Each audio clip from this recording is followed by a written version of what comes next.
It's a C. I remember his first name. Philip.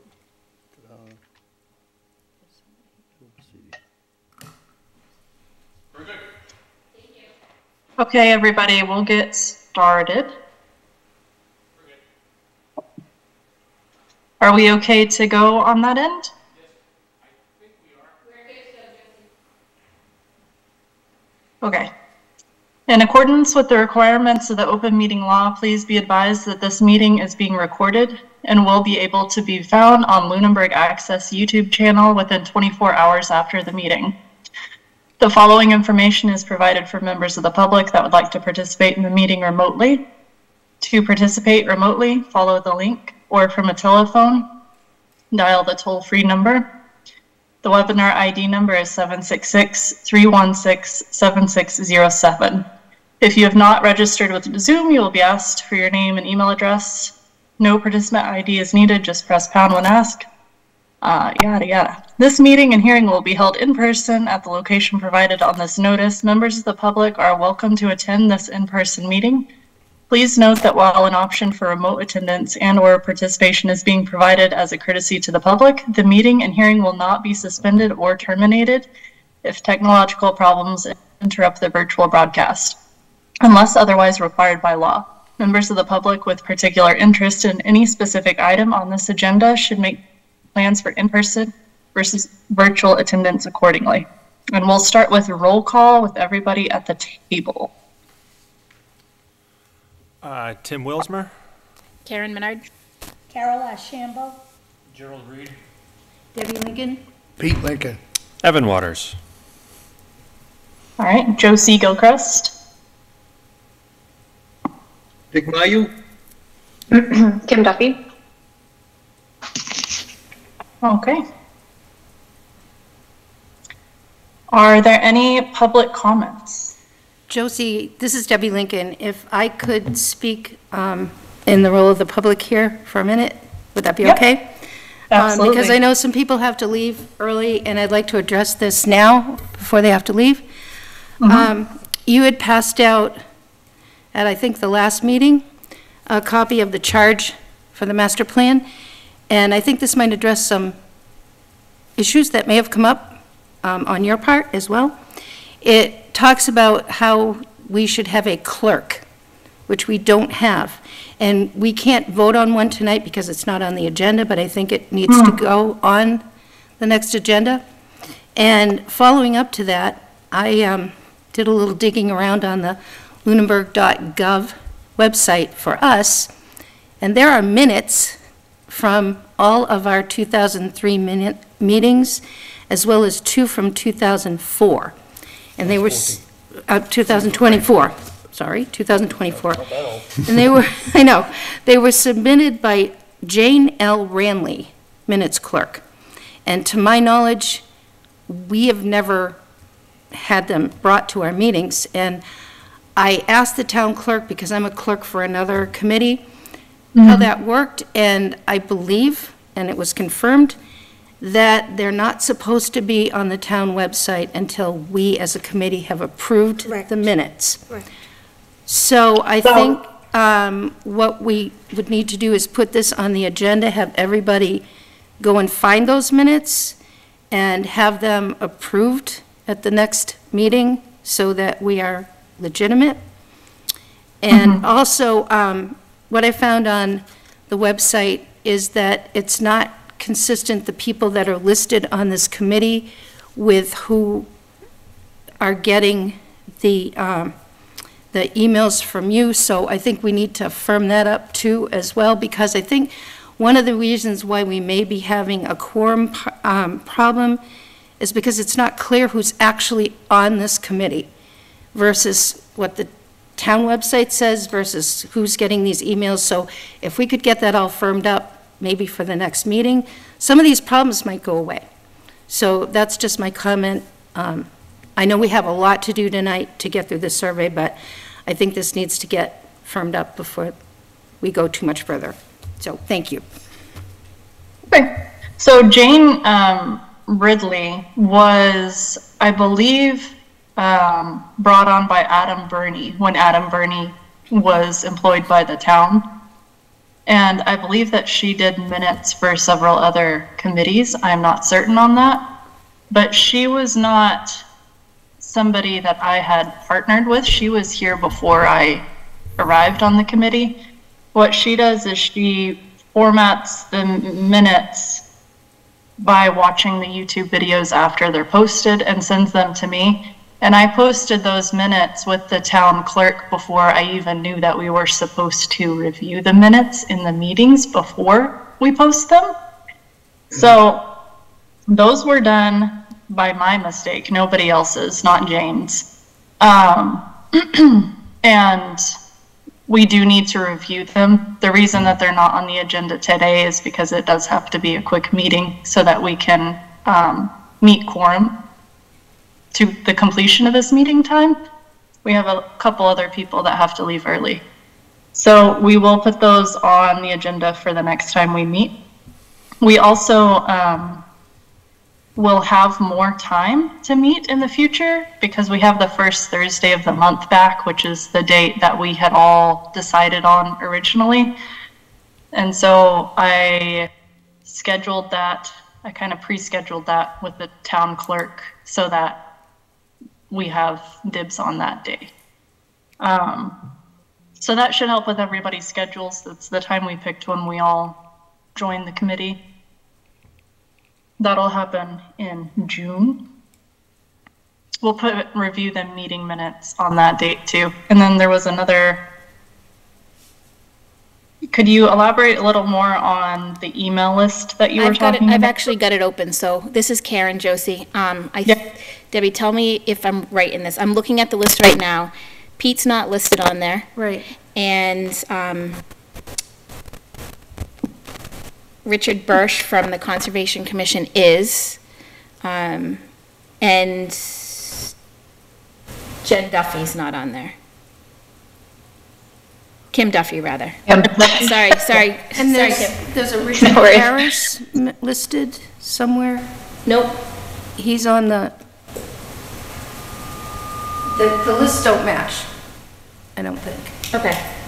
They were very, very much out of date several months ago. I went on there and there were like 4 of us listed. So they've been slowly being added. I was kind of filling in at the Ritter building and I had like more access to town staff at that time, but I have not. I've left that position.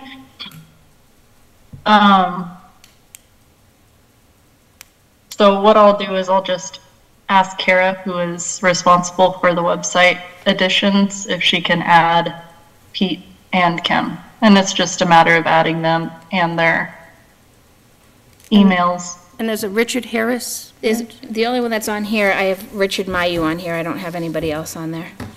Richard Harris was the interim land use director, Okay. or perhaps still is. So he is, that permanent position in the town would be involved with this committee, but he's temporary. Okay. Do we have a general email group put together? Because I know for some of the other committees, they'll have just it's a list and it'll include, you pull it up and it could be, MP, whatever, MPSC group or whatever it is. I have a master plan steering committee group. Is everybody getting the emails that's currently here? You'd have to go in and look at the members of the group. You should have access to add and delete people from that as the chair. I don't know if we all have access to. Here's the list. Well, I mean, are you receiving the emails that I'm sending? Because if so, then you're in that group, because that's how I send those Okay. emails. Is on that too. Yeah, see Richard Harris, Brenner. Matthew Brenner's on there, Richard Harris is on there. Joe Toll, that makes sense because she has the link for us. Mr. Brenner's on there because he's the chair of planning, and this is technically a group that falls under planning. So, I think we're okay. yeah. So the only 2 that need to be added are Pete and Kim.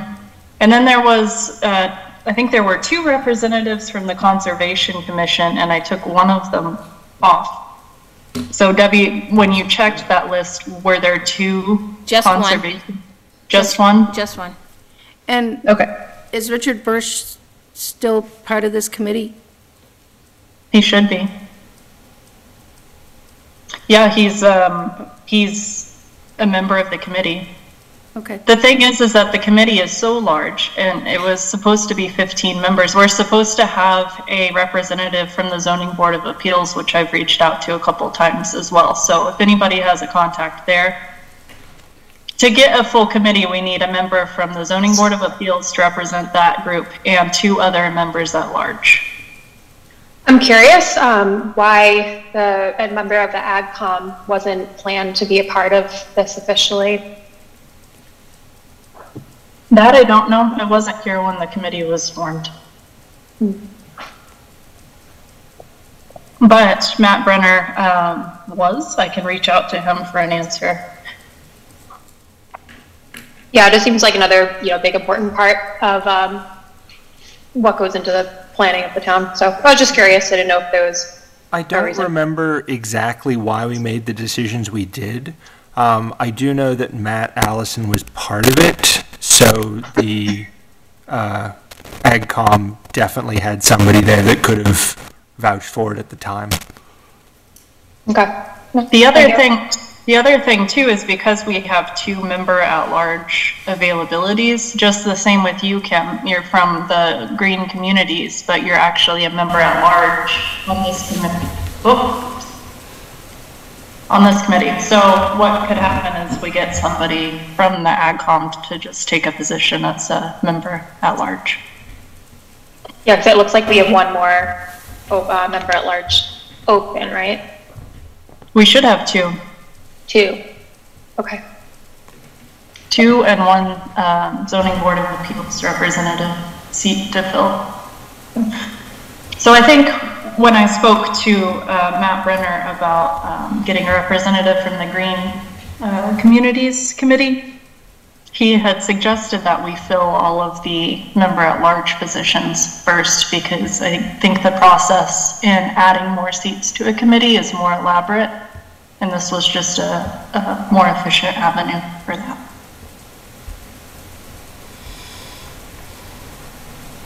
Okay, so do we have any other public comments, or did I answer any of those in a helpful way?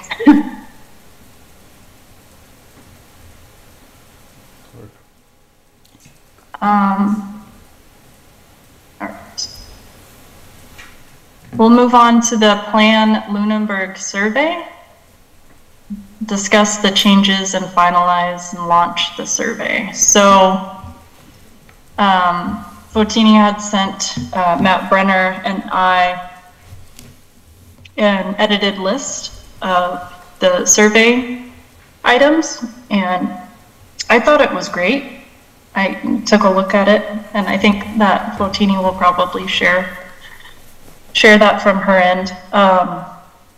The suggestion that I had on the survey was to elaborate a little more on what the town is already doing, so that we don't spend our time collecting kind of redundant answers. So, because we're already doing some things. So that was added, and I felt that the survey that she's about to present was kind of fun to read and very educational. So, Fotini, can you share your screen? Sure. Hi everyone. Let's see. Can you enable screen sharing? Yes, I just did.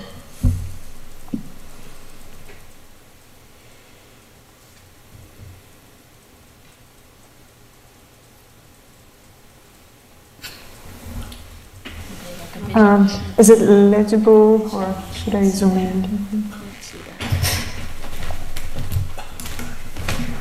A little bigger would help. That's good. We can't read Josie, it just so from here. you know, nobody here is going to be able to read it. So I see. as you present, if you could just make sure you're reading it. Yeah, sure. Okay, so I guess before I walk through the revised survey, I just wanted to make sure that it's clear what the purpose of the survey is and what the purpose of the engagements in this phase is. So I think the way we're thinking about it is that, at this stage, we want to make sure that we gather all possible, as many ideas as possible, and create sort of a long community-driven list of recommendations for the plan. And then as we move forward, the list will have to be narrowed down. We cannot include everything, but that's kind of the next phase for us. And yeah, so I mean, some of the recommendations that we get might not be feasible or may not make sense for Lunenburg, or may have been tried before, and they were not, they were deemed unfeasible. But yeah, we think that it's valuable to collect all of these ideas and test them before we decide on the final recommendations. We issued this survey to get feedback from you, and the big takeaways from this feedback were, as Josie mentioned, that the questions needed a bit more context around the current state of things and what has already been done by the town. And then another takeaway was that the example strategies that we had listed in the survey should be clear that they should be clearly presented as examples. And then there were suggestions about specific strategies, what to include and what not to include, especially for things that have already been addressed and are already in place. So after this introduction, I'll try to go through the revision. So essentially, we have the 8 goals. We have the goal statement. So goal number 1 is support the range of housing options for all ages and income levels. And then under each of these statements, we provide a couple of paragraphs of context about what's existing today, kind of existing conditions. So for the first one, the housing goal, we're saying Lunenburg has a significant number of residents aged 65 and older. The proportion of older adults is expected to increase, suggesting a need for housing options that cater to the aging population. At the same time, there's a growing income gap and a surge in home sale prices and rents, which indicates a need for housing options that accommodate households with different income levels, including young and working class families. And we also mentioned that the town has established 3 zoning overlay districts that allow for denser housing developments, but some of them have faced opposition due to their scale or their price point. And then after this kind of providing this context, we get to the question, which is, please feel free to share ideas for strategies that could help achieve goal number 1.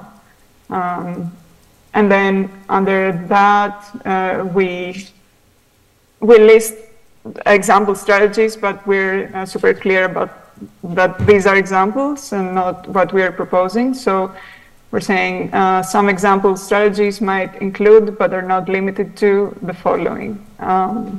And the strategies listed here for the housing are: change existing zoning to encourage smaller houses, prohibits short-term rentals, which are rentals of residential home units or accessory buildings for a short period of time, provide tax incentives for 65+ homeowners, and allow people to purchase land and have a temporary unit on site, such as RVs, trailers, mobile homes during construction.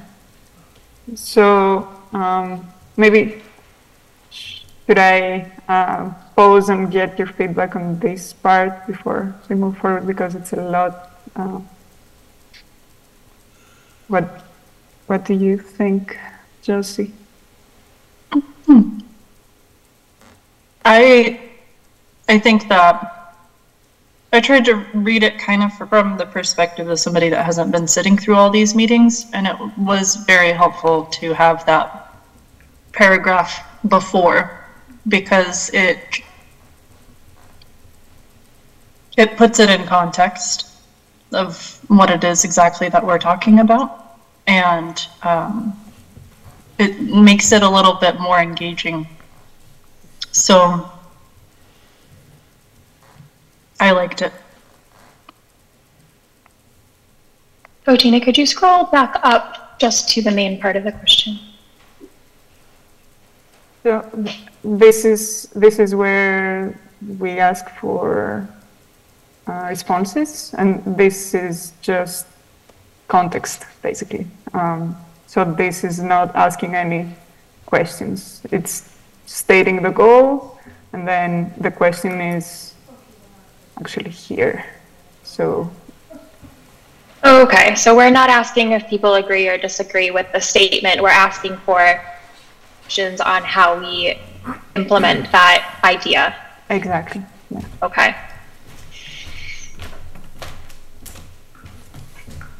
Okay. So maybe I can move on to the next. I have a quick question about it, actually. Yeah. So in the statement portion, before we get to the questions, so the second paragraph there where we talk about the Tri-Town Smart Growth District, is it possible to have some kind of research done into that specific area? Because we just lost out on $340,000 because we no longer qualify for the smart growth reimbursement, and it was exclusively due to losing students in that specific district. And I'd be curious to know sort of why we're not drawing families there. I'm not sure if the consultants have the ability to look into that or not, but it's. Yeah. I hesitate. I know we built it as a smart growth district, and I know it's touted as a smart growth district, but it is not currently functioning as a smart growth district. Yeah, I mean, we're, like, Over-Under is not the expert on this, but we have RKG on the team, where I'm sure they can look into it to better understand what are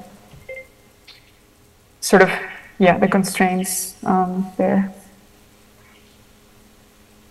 For over the 3 zoning overlay districts, so I personally have no idea what any of those are, you know, being relatively new to town.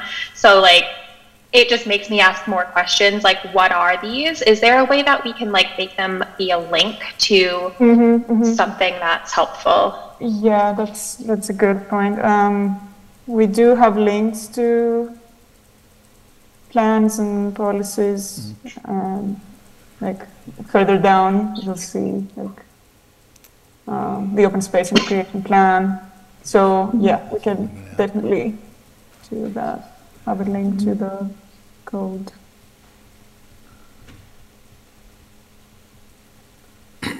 Do we have any other comments or questions about goal number 1 before we move forward? So I want to make sure that people stay like in scope of the question so that we get valuable answers. And so maybe some of the examples, I just want to really take a close look at the examples to make sure that those are examples of what we're asking for like what the question is. Like the first bullet point, I agree, like that's at least related. The second one, prohibiting short-term rentals, I just don't see how that relates to the question, as well as tax incentives, because that's not a variety of housing options. Those are things that apply to housing in some way. You know what I mean? Right. So I just want to keep people on track. of what we're actually asking. Yeah, we'll make sure that the strategies are clearly linked to the goals. Yeah. Like, I don't know if we have, like, I know a lot of people want to talk about, like, cluster housing. Like, for we, when I imagine that, it's maybe, like, townhouses or, like, you know, houses that are, I don't know, smaller but share space, kind of like an HOA, but maybe not have an HOA because those come with their own problems, but things like that. Yeah. These are also strategies that, and correct me if I'm wrong, Fotini, but these strategies that are listed are not something that this committee has created. It's based on the feedback that we've gotten from residents from other surveys. Is that? Yes, that's. So we can't change those items so much because then we're kind of changing the words of the residents that we're trying to amplify. Does that make sense? Yeah, so I guess we can make that clear that this is some of our residents' feedback are these examples, because without having that context, I wouldn't know like where this information came from. It just seems kind of random to me. So knowing that it came from residents of the town, I think is a big, important piece of information to include. Yeah. Okay, maybe it says some example strategies that come from community feedback might include. Yes, I agree with that. That's a good point, Kim.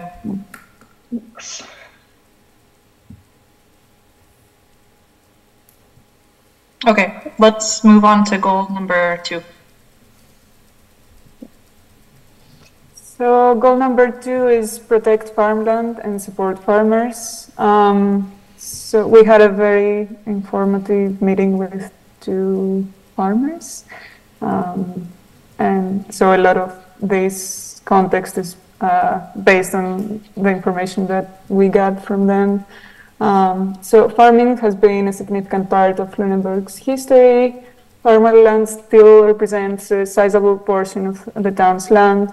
However, farmers have limited opportunities to market and sell their products locally and face challenges including labor and equipment costs and unpredictable weather patterns. These difficulties, paired with development pressures, pose a threat to the remaining agricultural land in town. To date, the town has established itself as a right-to-farm community and is encouraging initiatives like the local farmers market. The town has also formed an agricultural commission that helps educate and advocate for farmers and the preservation of agricultural land. On the state level, much of the farmland in Lunenburg is protected through the APR program. That's the context. And then for the question, share ideas for strategies that could help achieve goal number 2.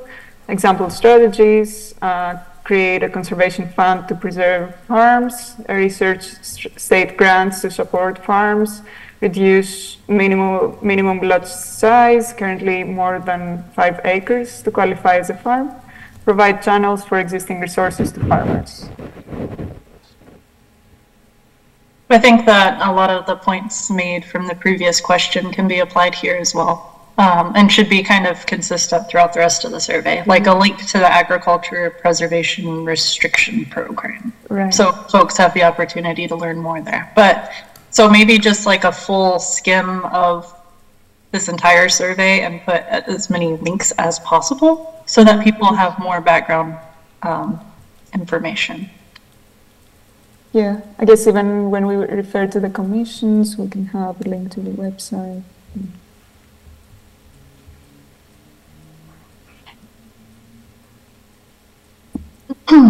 Do we have any other comments before we move forward? I guess I'm a little unclear on what provide channels for existing resources to farmers means. I think that was something that was suggested from a committee member in the feedback received. I think it means that there are resources that like state grants, programs that farmers may have access to, or yeah, so that they don't know about and the town can help. So this is, I think, where the town would provide more channels. So when it says provide channels for existing resources to farmers, I'm seeing it as the town of Lunenburg being more involved in the well-being of farmers and in grant opportunities and dispersing that information to its farmers. Does that make sense? Are we talking the town as in like town hall, or are we talking the town as in town residents? It's Yeah, the town, confuddled. the government of the town of Lunenburg. So, Okay. can we add a disclaimer to the survey saying that we have the right to contact you with any questions about it? Because I think we could we're capturing the email, especially if it's a digital. Let's put in we have the right to contact them for more details. And then it's up to them. If they don't respond, that's their problem. But we have record of it. Can we add that disclaimer to it? Do we need to add Generally, a we're not gathering since the beginning. Like, we haven't gathered emails from the digital surveys. So we're not capturing any information on who the surveys? We're capturing information on the demographics at the end of each survey, but we're not. It's anonymous. We're not asking people to give us. Okay, so it's anonymous survey. Okay. Yeah. That was discussed in one of the earlier committee meetings to make people feel a little more secure and protected in freely using their voice. Yeah, I totally agree with that, but I just don't like people that provide channels to do this, but then they don't, like, it's like you come with a problem and you say, this is a problem, how do I fix it? I don't know, it's like, be just halfway here. Can we have the option to opt in Yeah, rather than just have the default be to opt out of capturing an email or requesting contact information, but there is an option to opt in if they would like to be contacted or would consider being contacted? Yeah, I'm sure there's a way to do that. Yeah.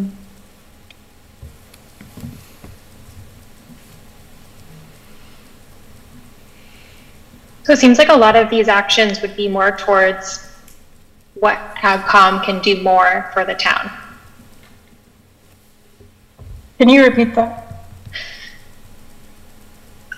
So it seems like a lot, sorry, I can hear a lot of feedback. Yeah, I'm hearing that too.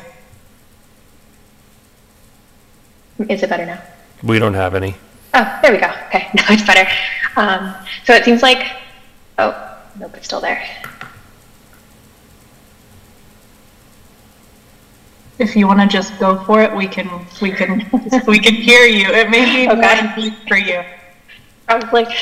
So I'll take my headphones off and then just speak to them. It seems like a lot of these actions are, things that we're asking AgCom to do for the town, or I don't know, just try to calibrate myself.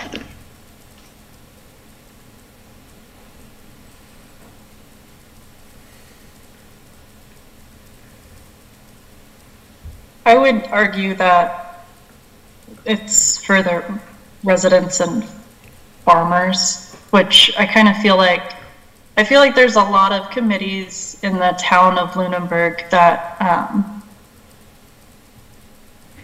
that maybe don't operate at their full potential. And does it make sense? So like the Economic Development Committee or the Agriculture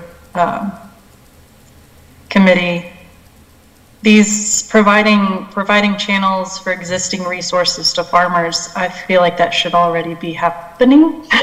So, I mean, we have farmers in Lunenburg. We want to support them collectively. Like Lunenburg is saying, based off of these surveys, that we want to support farmers. Like that's a part of Lunenburg's identity. So, so then what are we doing to do that? And whether that's AgCom or some other type of channel, we don't really know yet. So this is, again, something that was provided from a survey response. And then with each survey that comes out, it'll be more and more detailed and more actionable until we have a report to provide to the town. So this isn't everything, and this isn't perfect, but it's getting the conversation going of these are some of the things that we're saying, and then probably the next survey is, okay, these are the things you want, now let's figure out how to make this happen collectively. Is that right, Fotini? Yeah, that's right. Yeah. And I mean, eventually the plan will have the recommendations and then entities that will be responsible for implementing it. So that's a discussion that will be had eventually. Good. So yeah, moving on to goal number 3. Encourage. Real quick, sorry, before we move on. Real quick. So I think one of the bullet points, I want to just verify that it's accurate in terms of the third bullet point, the minimum lot size to qualify as a farm. Can we just fact check that? Yeah, I think we heard that from the farmers and others, but yeah, we'll double check. Yeah, and like, because I don't know if that's for like tax purposes. Can you read or... what that says, please? So reduce minimum lot size, currently more than 5 acres to qualify as a farm. Thank you. Yeah, I do think that one needs to be verified. I actually think it's 4 acres. I thought it was 3. I think it's 4. Yeah, we'll make sure that's that's how I know that. Another good link opportunity also. Yeah, it's like you, in addition to where your house is, like there's an acre, and then like in addition to that, it needs to be a certain amount of acreage that is not like used for your house. It's a lot of details, but thank you. So yeah, third goal is encourage development within existing commercial areas with a focus on small businesses. So local and regional population growth, education and income trends, as well as the town's location between 3 major commercial hubs and affordable commercial rents are likely to be attractive to new businesses. However, much of the commercial development seen in Lunenburg today is large-scale retail or industrial, suggesting potential barriers to entry for small businesses. And then feel free to share ideas for strategies that could help achieve this goal. Example strategies, encourage small businesses in the town center, audit and alter existing bylaws and processes for opening a business in Lunenburg, change zoning to encourage commercial development, make the town center more walkable.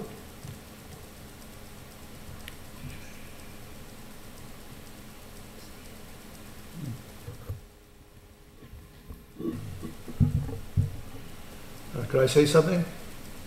Sure. Go for it. We don't own the town center. The town center is owned by Philip Acidi, and he owns all of the town center except for the footprint of this building. And so to develop any business in the town center, we'd have to go through him or the town somehow buy him out. He owns the post office, he owns the all the area around here. So to encourage business would be dealing with him is a stumbling block. When Elena was in the wine shop, she was paying considerable rent to stay there. This may be a good opportunity because I think every member of the committee knows that the town center is not owned by the town. But it may be a good opportunity to add, because this is obviously something that residents have wanted to put on here, but to add to this survey exactly what you just said. It's not owned by the town, it's owned by a private individual. And that may encourage people to add, we want the town to buy it, or we want the town to make some sort of a deal. We want more control over that how can we work with this individual? I do think a lot of people don't realize that the town owns that. But if we can put that on the survey, next to that line item, maybe it would be a good spot to educate some people. And I mean, there are ways that the town can encourage things to happen through zoning or guidelines or more policy. And it doesn't have to be that the town owns the land and redevelops it, but kind of nudge a little bit the individual owners to make things happen. Yeah.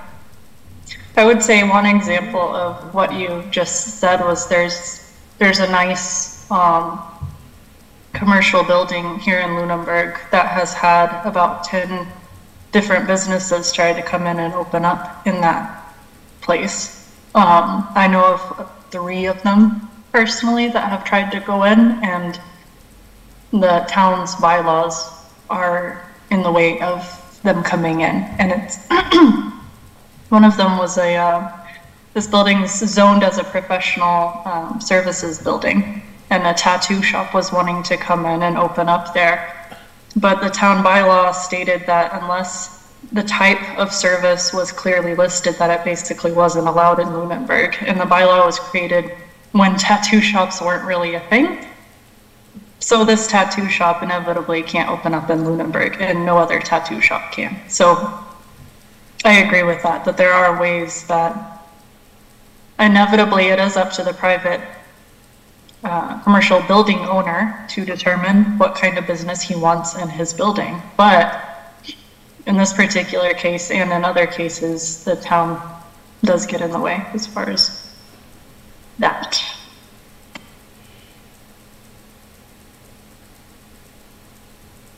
Do we have any other comments before we move on to goal number 4? Are there any areas in town that the town does own that we could have an easier impact on? Commercial buildings? Yeah, because it would have to be commercial, right, for business to be in it? The town owns a lot of land. I don't know of any other vacant buildings. That sounds like a great question for the select board or the town manager. They do have a municipal building plan that they're working on, which Michael Ray Jeffries came and spoke about. Yeah, but that's as far as I know. That's fair. Just trying to see if there's like any easier, hurdles so we could actually achieve without relying on a private landowner to agree to something. Because it is ultimately their decision. We don't really have an impact on that. Yeah, I mean, the town does own a lot of land in Lunenburg, and that's something that we refer to further down, but I don't know that there are many parcels, town-owned parcels that are within commercial areas. Mm-hmm. Okay. Can I interrupt for a minute? Karen, are you leaving soon? Or you already left. Okay. Does anybody else have a time constraint? No. Okay. I can't really see faces from those in the room, but if you do, just speak up. All right, I'm going to take that as a no. Cool. We still have a quorum. We'll keep going. That's all. Before we go on to goal number 4, were there any other comments with goal number 3? Going back to goal number 2 really quickly, I did do a quick look, and the agricultural, what was it, ARP, I think they are, Massachusetts is at 5 acres, and I couldn't find anything in our bylaws that say anything differently, but.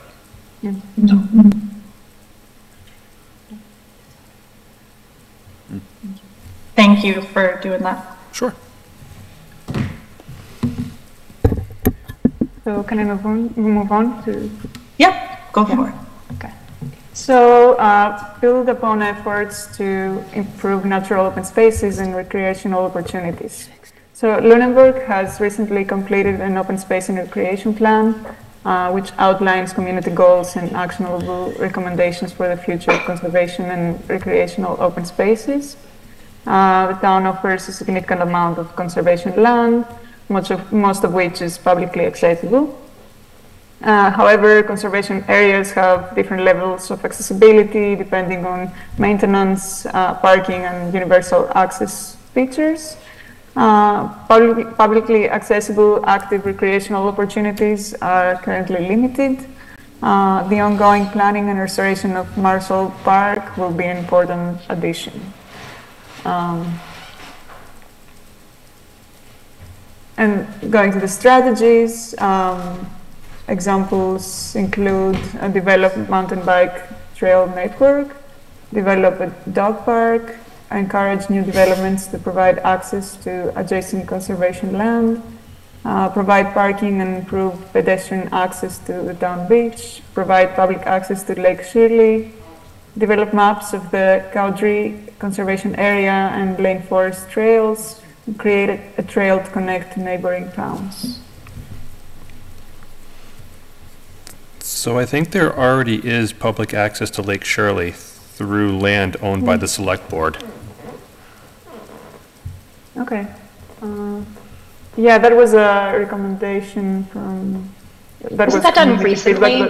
Yeah. Yes, that's the only reason why I know. Maybe you don't know about it. Hot topic. Exactly. Yeah. So they were able to buy that like small parcel that wasn't it like in between a couple houses or something?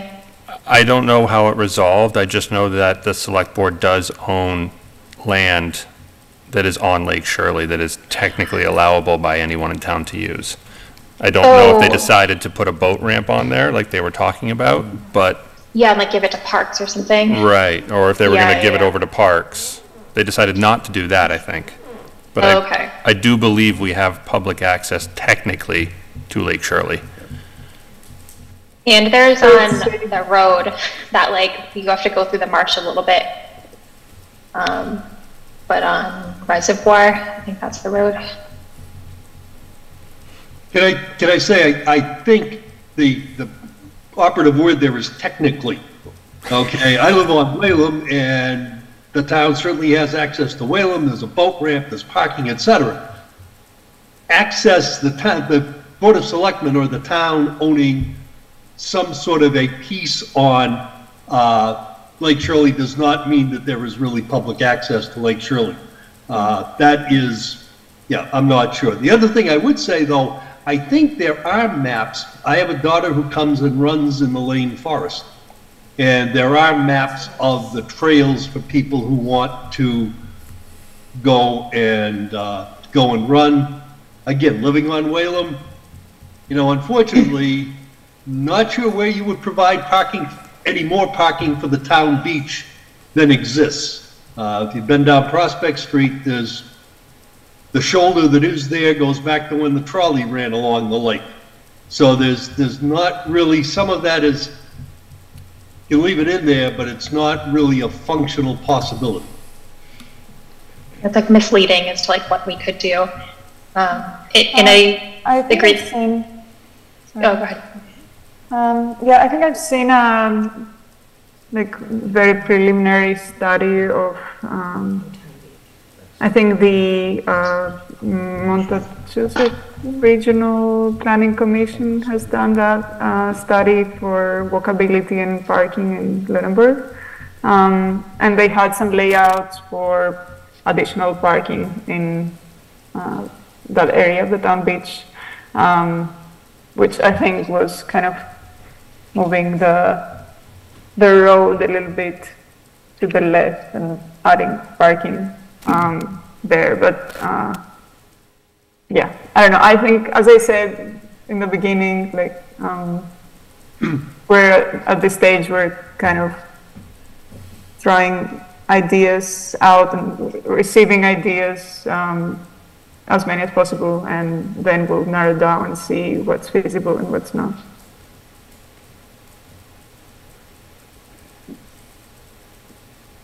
To kind of go off the Lane Forest trails, having maps, Cowdrey also has maps.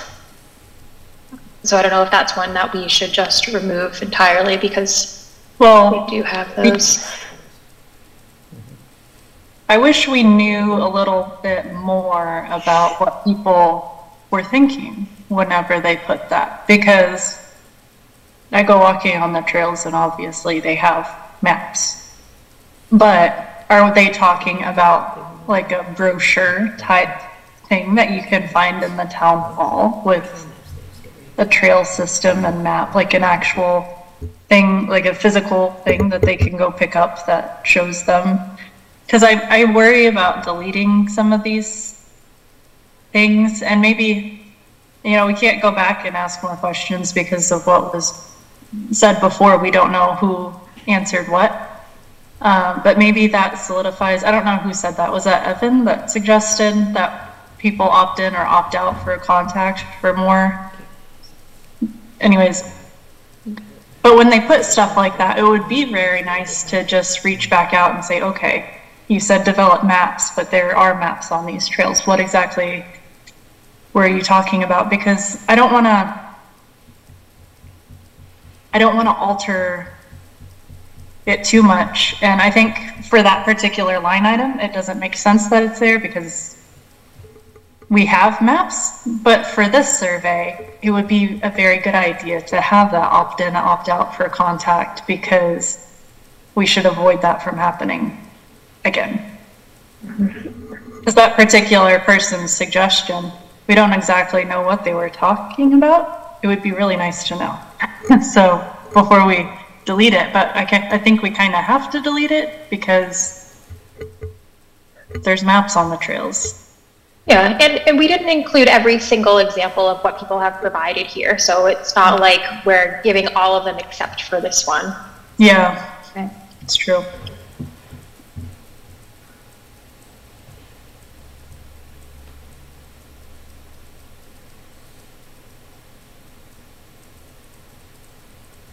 Are there any other comments on goal 4 before we move forward?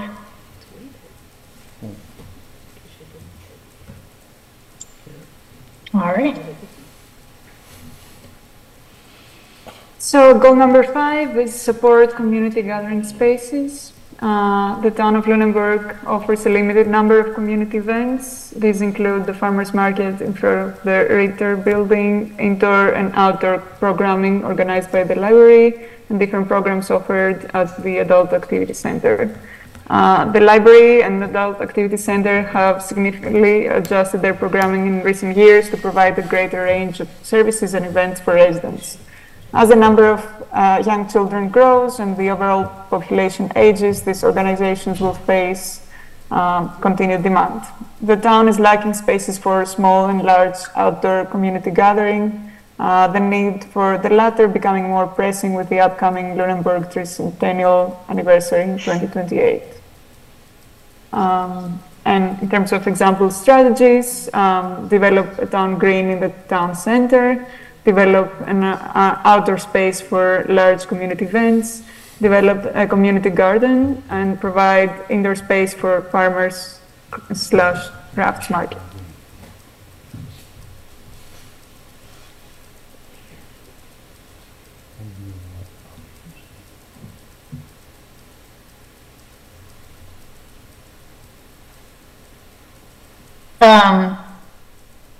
Does anybody know if the town has ever hired like a, I don't even know the right word for it, but a city planner comes to mind? Like when they come in and they look at the location of all the buildings and the road systems and the population, and determine what could be done, best case scenario, if we had all the money in the world? Like, has that happened? I'm gonna go out on a limb and say probably not. And is That's it gonna called be my a, guess. is it called a civil planner? Like, what is, does anybody know what they're called? On TV, they're called city planners. So, if anyone's seen Parks and Rec. Oh. Well, that show's pretty accurate, so I'm gonna go with city planner. But like, when I look at this, I'm like, oh, that would, town green in the town center. Like, in my mind, based off of the information that we had previously, the town center is owned by a private individual. Doesn't seem like it could work, but if we had a city planner come in and give us like the best case scenario situations, all of these seem doable, you know what I mean? But, so how do we get to the point where we could hire somebody like that? What is the typical procedure for that for a town our size? I mean, I would argue that this is part of this process. Like, at the end, we want to have visualizations of how things could happen. Like, okay. Where the town green would be. Yeah. Some of this kind of it like would- almost like the fantasy idea of best case scenario would be included in the report. Right. Yeah. Cool. Yeah, so some of this might come under the purview of the certainly the selectmen and the building reuse, because looking at indoor space, depending on what becomes of patios, certainly could be some indoor space there. Talking about community garden, there may be some conservation land, such as up by the pollinator garden on Hollis Road, that could be developed as part of a community garden. I think also I think there's some land off of Fairview that actually was a farm that might be available there. Town green we have where the gazebo is. Part of the problem is that the town, other than what is privately owned, is basically public space, library, middle school, elementary school, etc. And when you look at the town center, quote unquote, it's a fairly small footprint for the center of the town. I don't know what the status is behind what happened after they raised the old high school. Is that a large enough area back there that would be an outdoor space for community events? I actually haven't been there since my kids played soccer there. There was a plan for that originally, but when we took that down, and it was struck down at town meeting, and we decided just to knock it down. Primary school. Right. Primary school, yeah. Isn't that what we're talking about? Yeah, he said high school. Oh, I thought he said high school. It was a high school at one point, wasn't it? Way back, Yeah, yeah. Dick, were you talking about the old high school or the old primary school? The old high school come old primary school. Oh, okay, sorry, misunderstood. 40 School Street, I think, right? Yeah, School Street. Yeah, there was a plan to put in Lots of space. lots of stuff. There was going to be farmer's market, or space for the farmer's market, amphitheater, parking, and it was too pricey, and we decided just to knock the building down and level the ground. Where did you get, And prior to that, a fellow named Jewel was going to do senior housing in there, which had been passed through the senior center and all the advocates for it. It depended on federal funding, and they cut federal funding cold for seniors. It was 2010. so when we're talking about the amphitheater and the stuff going in there, whose idea was that collectively? That was That municipal came- plan, that was the, That came from the Precursor. select board, didn't it? I thought it was the precursor to the municipal building design committee, whatever they were before that. So it would be interesting to see. No, it was the committee that predated the Municipal Building Design Committee that put that together. It was the select board that put it forward. It was just one committee that, Well, it had a lot, so they did a lot of town input to get to that, and they did a whole engineering study, they had architectural designs for it, it was shovel-ready, and then it got to town meeting, and town meeting amended it to, amended it to just knock the building down. how much, like, resident involvement was a part of deciding that, I guess is my question. The final decision was probably 150 people. The original planning, I have no idea. It went to town meeting first, and there was a decision at town meeting one year. You had this like questionnaire, what would you like to do with it? And people said a park, a place for a farmer's market. So they put in the time in the engineering and came back to town meeting, and it was voted down. I think part of the issue is that it was the pie in the sky plan. Okay, there's a green space back there now, I would assume, where the kids in the olden days used to play soccer, and that could be used for large community events without having to have an amphitheater and some big covered structure there. It's a matter of, who controls the land? Is that under the select board? Select board owns it. Whether some sort of plan for use without going to great extent could be developed for that as a place without going, for the whole, as they used to say, 9 yards. So that would be, we have some spaces, community garden wise, town green would be a little off the town center, but that is a good space. I think that's a great space. It'll be very interesting. Yeah. I think it's a great space for 40 people. For people to live too. I hadn't heard that idea before. That was all set. Yeah. I think that's fantastic space for that. Interesting to see It's great town the access to community building. support. The community Plus support safe.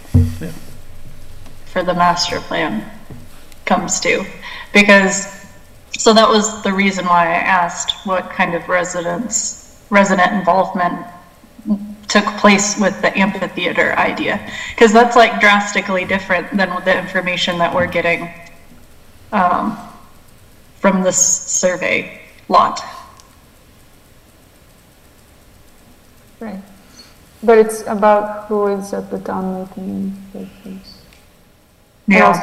And also, I guess what Richard said about how ambitious the plan is, it could be something simpler.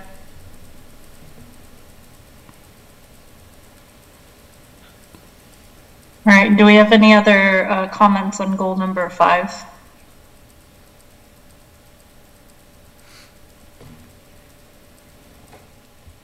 Oh, one, these include the farmers market.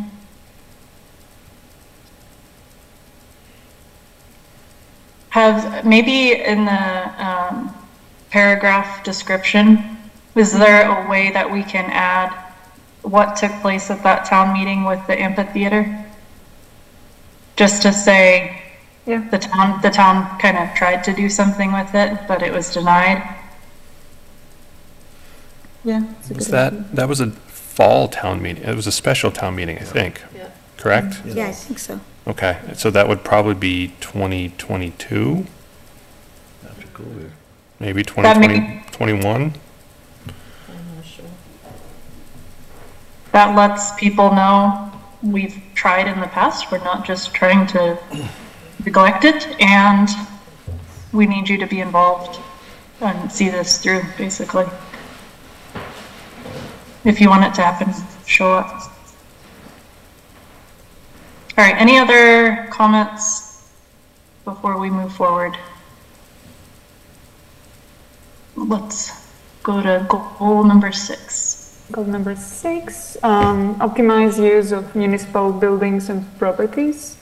So the town of Lunenburg owns 10 municipal facilities and 100 land parcels. Assessments of 5 facilities completed between 2016 and 2021 indicated that these buildings require significant expenditure to bring them up to modern standards. Since then, the old primary school building has been demolished, and the Municipal Building Design Committee has devised a hybrid plan, and there's a link to the plan, for the future of the 4 remaining buildings and the old primary school's site. So this is where we get to that. At the same time, much of the town-owned land is underutilized and could be developed to provide natural or recreational open space, or be sold as farmland or for other purposes. Example strategies: partially demolish and repurpose TC Paseos as a community center, utilize town hall as a meeting house, utilize the Ritter Memorial Building for town offices, create a long-term plan for town-owned land.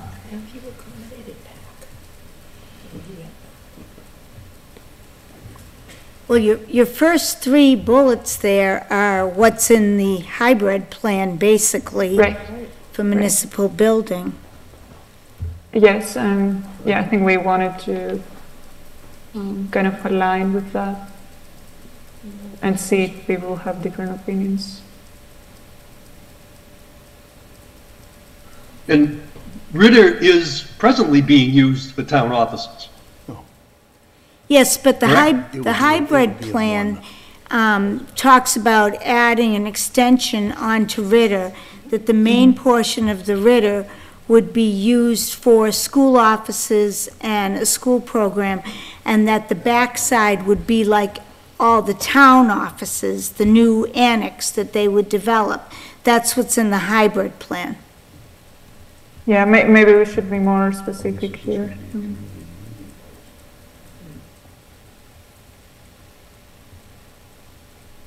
Wasn't there a quote that was given to the town for repurposing TC Paseos at one time? They voted on just a TC Paseos package, and that was defeated. And so they went back to the drawing board and tried to add in the town hall and the Ritter and TC Paseos and make like a plan. But I thought that they had, received an estimate from several companies of what it would take to remediate TC Paseos of lead and asbestos, and then that estimate that they received was so high that it made sense to demolish and rebuild. Am I making that up, or was that? I think you have half of it. The decision was made not to go forward with renovation because it was like $40 million or something. It was ridiculous. And so the decision was made not to do that. And so then they developed the Municipal Building Committee to take another pass at what should we do. Okay. I'm asking not so that we can change the suggestions, but that we can add more educational resources if need be. And it doesn't sound like we need to on that one then.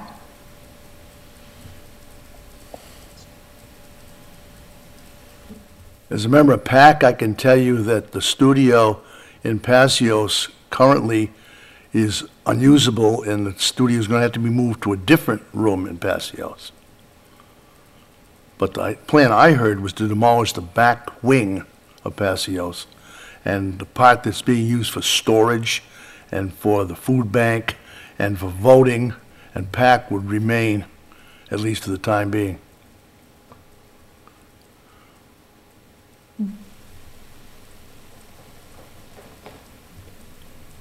All right. Are there any other comments on goal number 6? I wonder if there's a way to incorporate any of the like energy efficiency initiatives and grants that the Green Communities for the state or Mass Save like provides to help with like the municipal buildings and properties. I think we could incorporate into that, because I know like the costs of redoing these things and the cost of electricity. I know the schools were saying how the cost of utilities is going up, but there's options for, we can replace heating systems with grants, as well as utilize maybe different types of solar. So I don't know if it's not like directly applicable, but yeah, you'll see we mentioned the Green Communities Committee later. Okay. And the kind of infrastructure goal. But maybe, it's in between these two. Yeah, if it's mentioned later, that's fine. I just wanted to make some sort of awareness of that, but okay. Any other comments on this one? We can move forward. Okay. So goal number 7 is improve school facilities, funding, and opportunities. The school system is the pride of the Lunenburg community, with schools consistently ranked in the top 20% of those across the Commonwealth. While the middle high school is a recently completed building, the others have not been renovated in nearly 20 years and are also in need of capital investment in the near term. There is debate as to whether these buildings should be renovated or rebuilt. Example strategies: renovate Turkey Hill, develop a 5-year school funding plan, and provide additional after-school options for youth and working parents. I can't figure out what this says.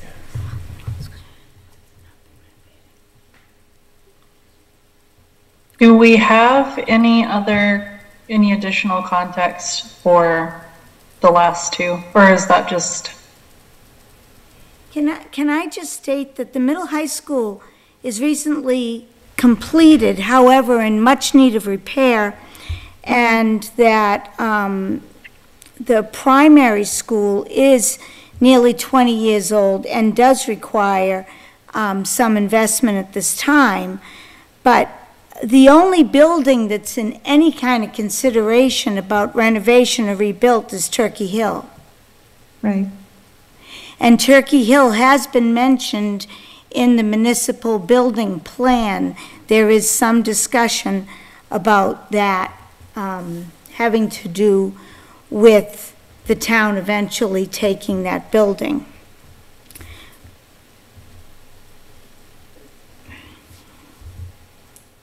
Yeah, I think I've seen a study that was kind of led by the Municipal Design Committee on Turkey Hill, so we can look into that and add more information.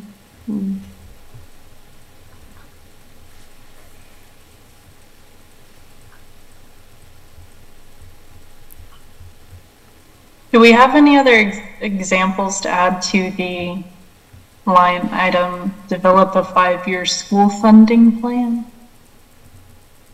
I have no idea what that one means. And I'm wondering that would mean that the schools are currently in a position where they're massively laying off teachers and anticipating programmatic cuts in the next few years if we don't figure out how to fund our schools better. That would be what that means.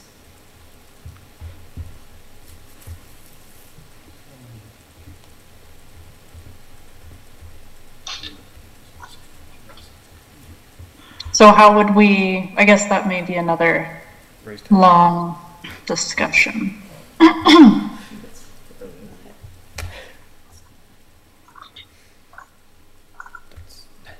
don't really know other way to do that. Okay. Do we have any other comments on goal number 7? Take that back over. I just needed to make sure that came out right. Let's move on. Okay, goal number 8, foster a safe and resilient town infrastructure. The The Lunenburg Department of Public Works is responsible for the maintenance and management of public infrastructure, including roadways, sidewalks, sewer, and stormwater. Within Lunenburg, there are limited options for getting around town if you do not own a car. The town has an adopted complete streets policy and an accepted complete streets prioritization plan that identifies several projects to improve pedestrian and bicycle safety and connectivity. And there are links to these two plans and policies. Sewer and stormwater management require planning ahead for future maintenance and expansion needs. At the same time, increased frequency of extreme weather events, flooding, ice storms, heat, poses long-term challenges to the community and its infrastructure. The recently formed Lunenburg Green Communities Committee is tasked with seeking opportunities to improve municipal resilience, including promotion of energy-efficient infrastructure and education of residents and businesses around resource conservation and waste reduction. Some example strategies: prioritize sidewalks and pedestrian infrastructure in commercial areas, establish a stormwater enterprise fund, town fund that is dedicated to stormwater work charged quarterly to residential, commercial, industrial property owners.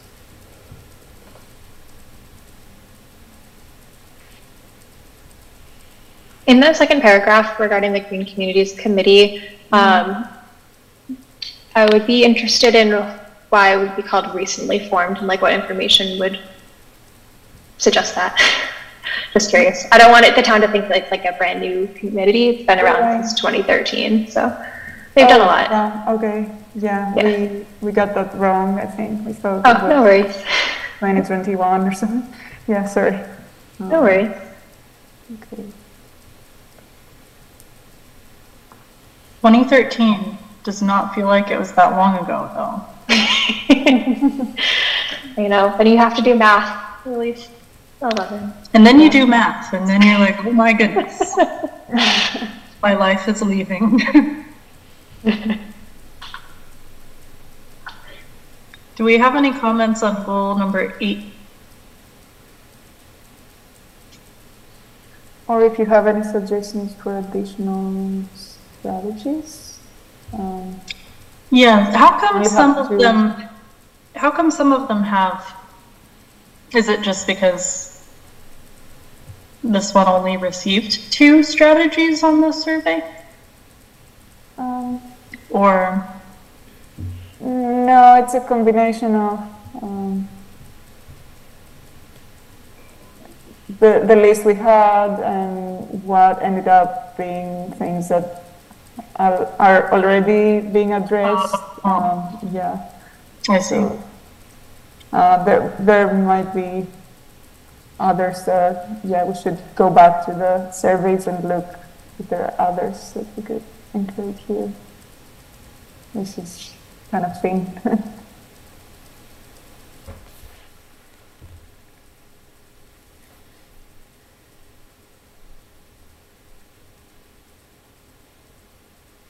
This is something I don't know a whole lot about.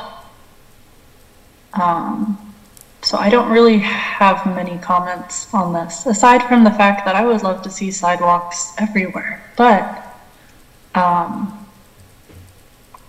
don't really have the education to implement that idea. I think it would be expensive. Yeah, I think that's what we've heard in surveys, that people don't really see the need, except for like areas, commercial areas.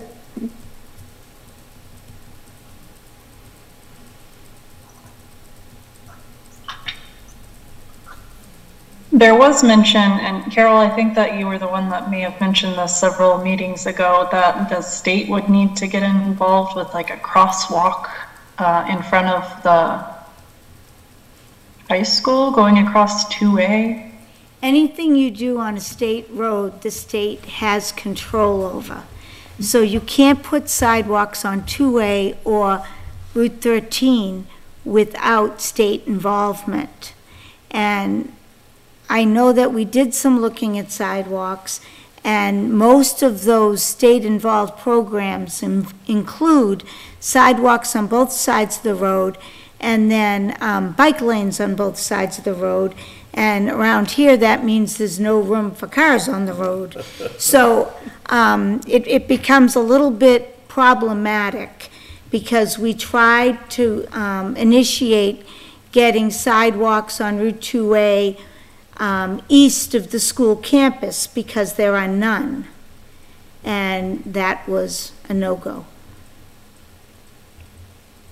That was a no-go, just so I understand. You have to have bike lanes and side, like it has to be a full package type plan? If the state is involved.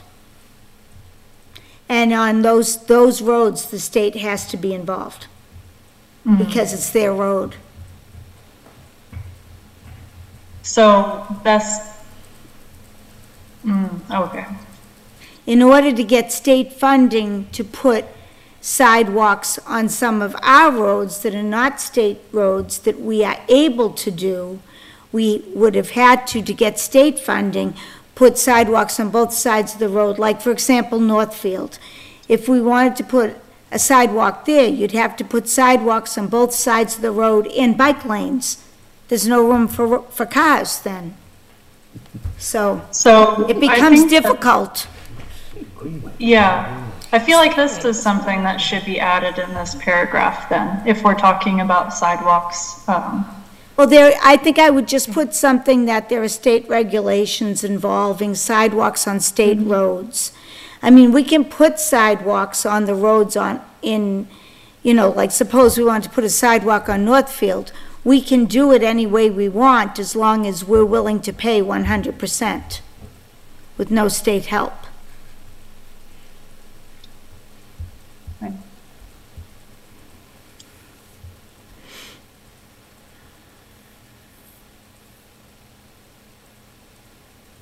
Thank you for that, Carol. That's all right.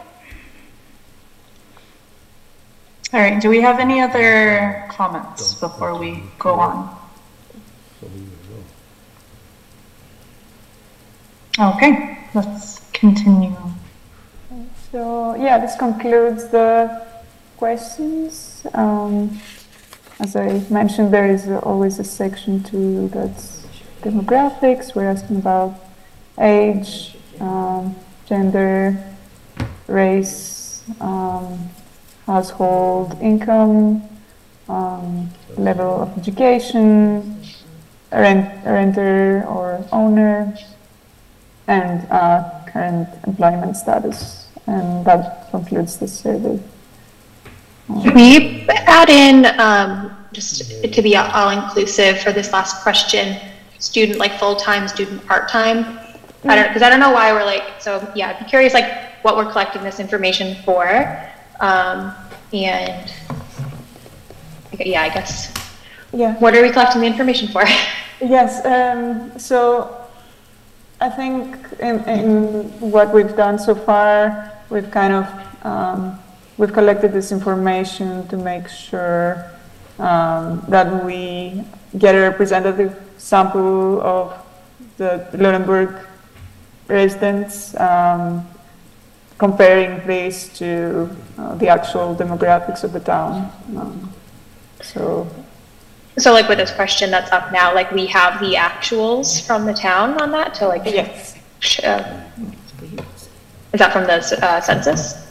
Yeah, exactly. Oh.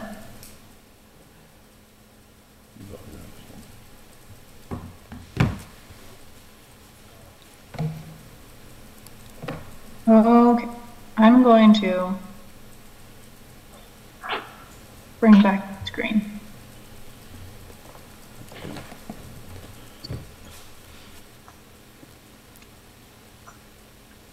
Wait, I am not sharing my screen, correct? Right now? Nobody can see, okay.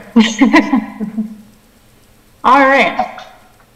Do we have any other just last minute comments on the survey? I have two. Go for it. So to get back to 40 School Street, I've found some of it. So in the FY22 annual town meeting, Article 20 was the original design and engineering study for $30,000. A year later, at the annual town meeting for FY23, Article 19 was for $450,000 to demolish the old primary school. I've yet to find the one in between those where we actually show this is the big project. Where I remember there was a nice presentation put out there. They had computer-generated people walking around in these nice little areas and whatnot. So I'm assuming it's probably the special town meeting from FY22. Probably. But I can't, it's not in the slides that I have, so I don't know. Other than that, that's all I have. Thank you. It's good to know. Thank you.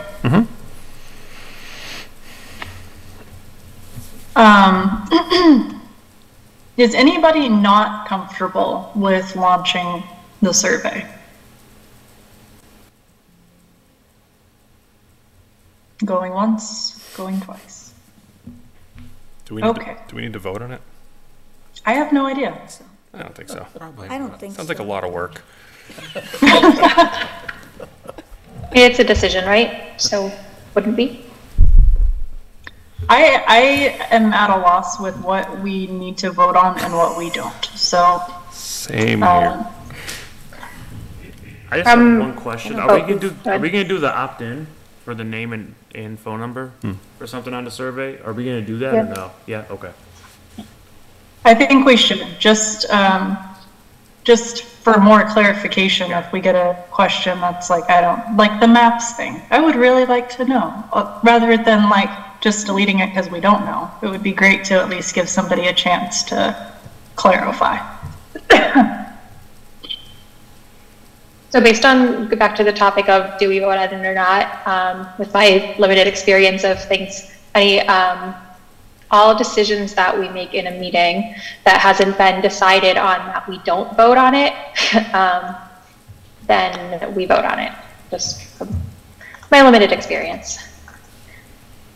So if we voted on that we're not voting, that we don't have to actually vote on these and that we don't need a quorum to release the survey, then we don't need to, but we would otherwise. I would say that it would be my preference that we give everybody a chance to argue not to, and then we just move on to doing it.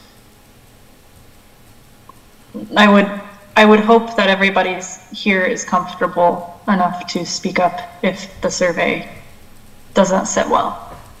And that's my opinion. Does anybody have any comments with that? I think you're fine. I don't recall voting on any of the other surveys, so I think you're fine. Okay, so with that, I'm going to give everybody just another chance to speak up. If there's anything else that they would like added, taken away, any comments regarding the survey before.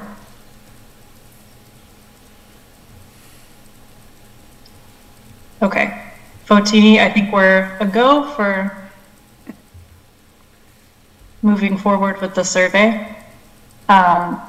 With the understanding that the changes that the committee has suggested will be made, and I think we've made that clear throughout this meeting. I'm excited to see the results, and I think it was a great idea to add the email opt-in and out so that we can make sure that everybody has a clear voice. Okay, with that, we have an update from over under on any changes or updates from the last committee meeting. And I think that we just kind of went through that, unless there's anything else, Fotini, that you would add to that. Yeah, only thing I would add is that we have provided materials for advertising the public meeting to Josie, and they can be posted on the website and Facebook and social media. So I think that's the only update that we have on our part. Okay, and I did send the flyer out to the master plan committee email list. So I'm going to check that list again and make sure that everybody listed online, or everybody that's a part of the committee is accurately represented online on the Lunenburg website, and make sure everybody is added to the email list. But did anybody not receive that flyer? Okay. And I think it was Evan who found a typo, and I have not resent the one without the typo, so I will do that tonight.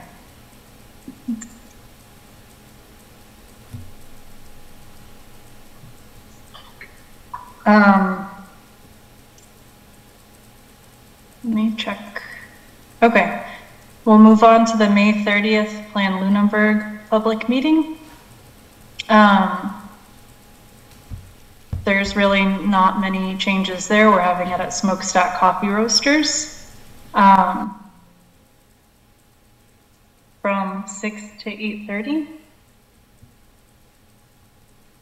And there's going to be a full menu for purchase available there. And if anybody didn't come to the first meeting at Smokestack, it will be very similar, only the May 30th meeting will be more of a workshop type,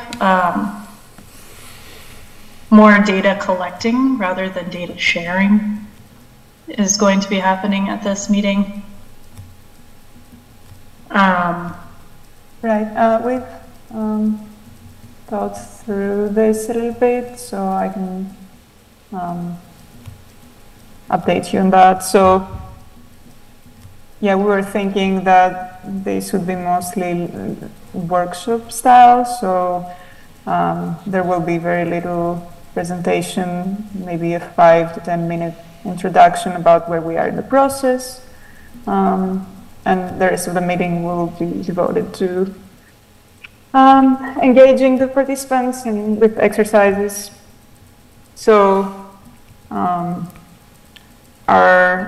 we think that the first exercise can be launching the survey itself and asking participants to fill it out live, and then reporting out on the responses and having a discussion on them. And then for the second exercise, we were thinking of providing a set of printouts of precedents from, it can be either policy precedents or physical improvement or intervention precedents from similar towns or nearby towns, and ask participants to pick their favorites, and if it's a physical intervention, maybe place them on the model, which will be there. So this is kind of the high-level plan, but we still need to figure out the details. Yeah, I think if you have any suggestions for best practices that you've seen, those are welcome.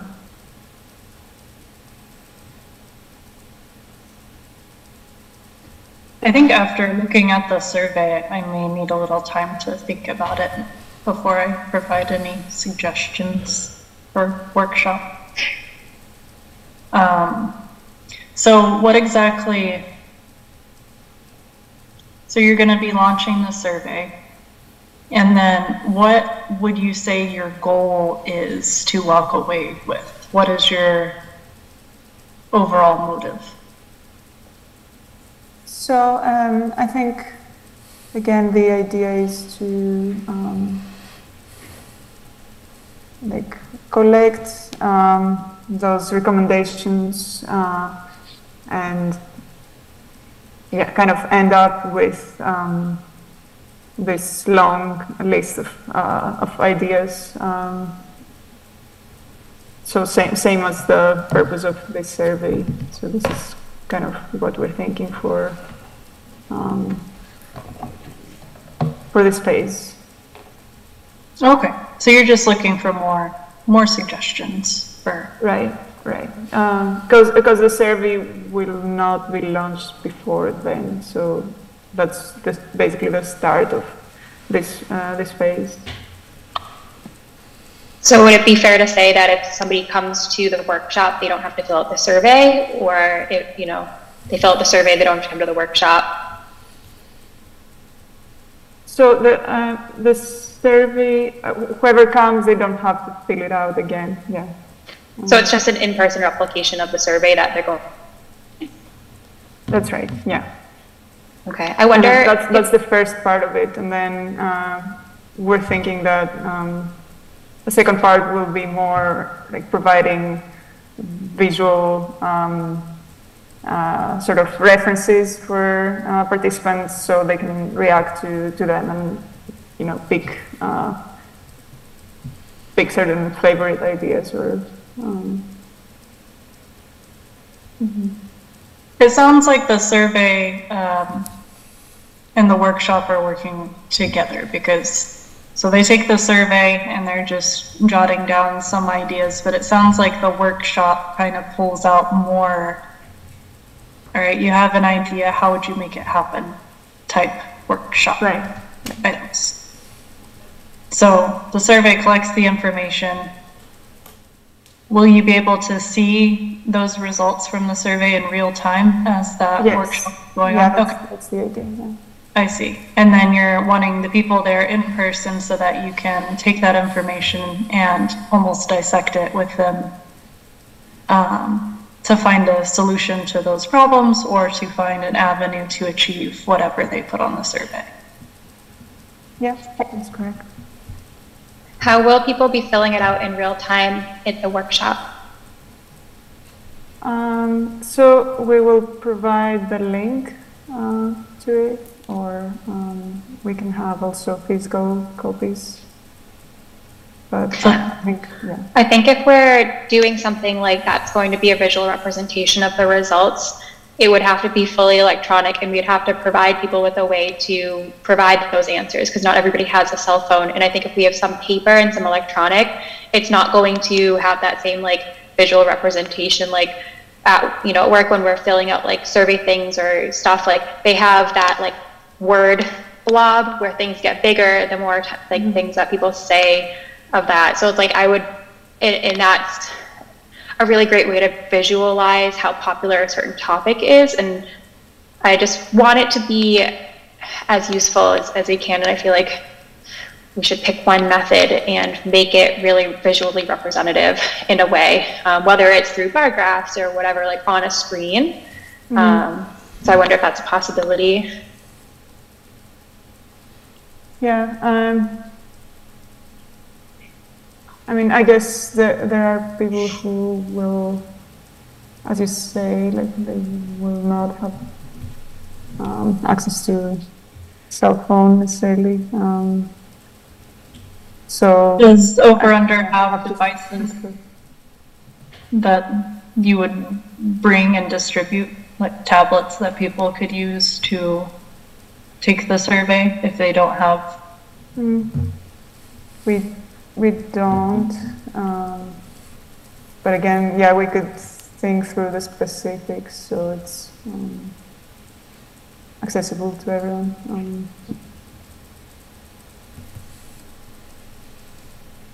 Because it sounds like that real-time feedback is an important component, and without figuring out in like effective, efficient way in which to do that, I think you can't get there without having that process clearly defined. Yeah, I mean, I think the idea was that not necessarily that we're sharing the results like on a screen, but that people will come up and report on their answers. So I think, yeah, so I think it's more, so it can be either digital or physical in that sense. So the last meeting, I think that had this type of situation, during the workshop portion, I think Brett was up there typing answers that each individual came up and shared. So yeah, we can record it real time maybe, but. Yeah, so the reason, we've had quite a few people say that they prefer the paper method.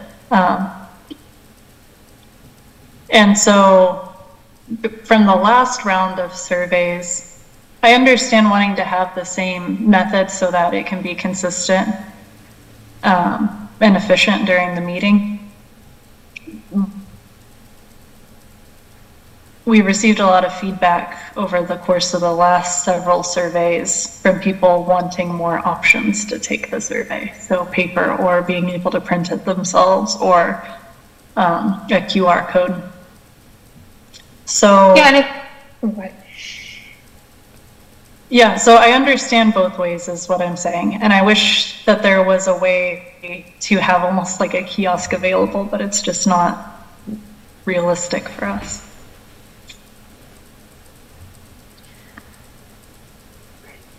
Yeah, I just want to make sure, like, if one of the components of the workshop is a visual representation or using people's feedback that they've provided during that like workshop to do something else, that the feedback is clear somewhere. And I think that just by expressing things verbally, it's not honestly very inclusive. Some people have just trying to think, like, auditory processing disorders, and like people see things visually better. Mm-hmm. And, you know, so just looking at it from that perspective, like we have the ability to at least pre-plan these and see if there's something that we can do about that. Maybe we just have a buffer time between the time that people fill out the survey and the portion. Can everybody hear me? Did I lose? Oh, now I can. Okay. Maybe we just have a buffer time in between the time that people fill out the survey and the time that the results are presented, so that surveys can be worked digitally or just turned in, rather than making people come up and speak, like you said. Yeah, and like, you know, I liked the, you know, when the person was entering the information like on the screen, you know, so is that something that like we would consider doing, like with the paper results, that somebody would be transcribing them electronically? Yeah, okay. I was thinking about that. Like maybe there are people who will do it digitally, and that's good, but people who do it in paper, maybe we just collect them and just transcribe and present it all together somehow. Yeah.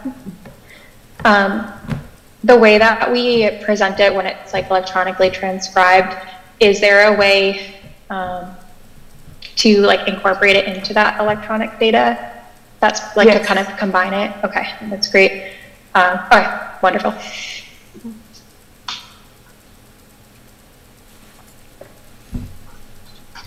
Do we have any other comments on the May 30th before we move forward?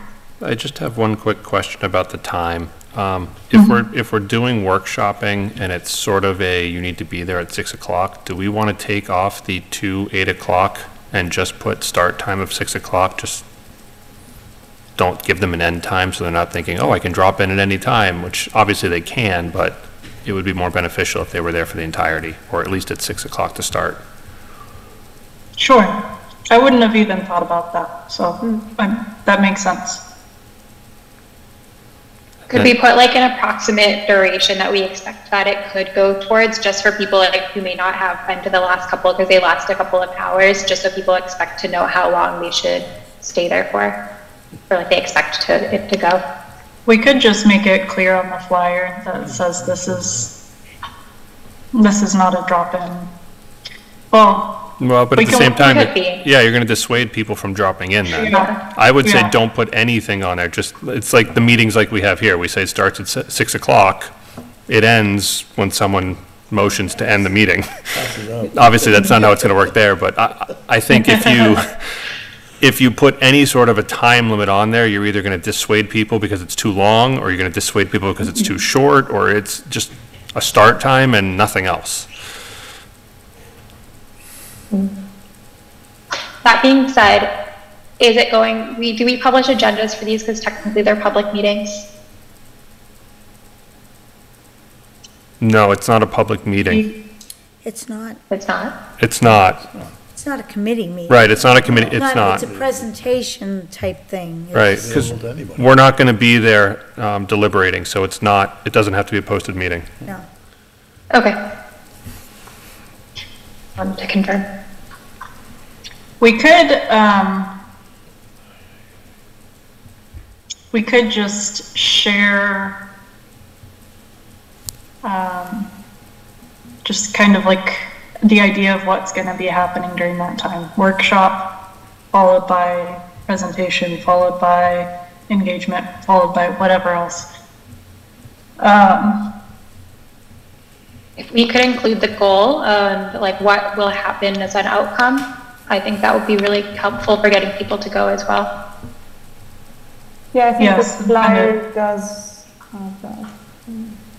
Okay. Just a differentiation between the last meetings. Just because you came to one doesn't mean you We're done. saw it through. Yeah. Yeah, I just want people to keep coming back.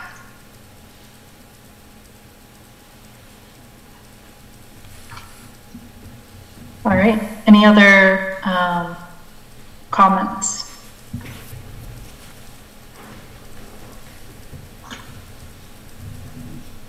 All right, we will move on. Oh, Botini, I had a question from somebody who asked if we had a draft report for the master plan Yeah. to this time. And if, I know we have the website. We have the existing conditions report, and that's not a draft, that's a final, will be released in December. Okay.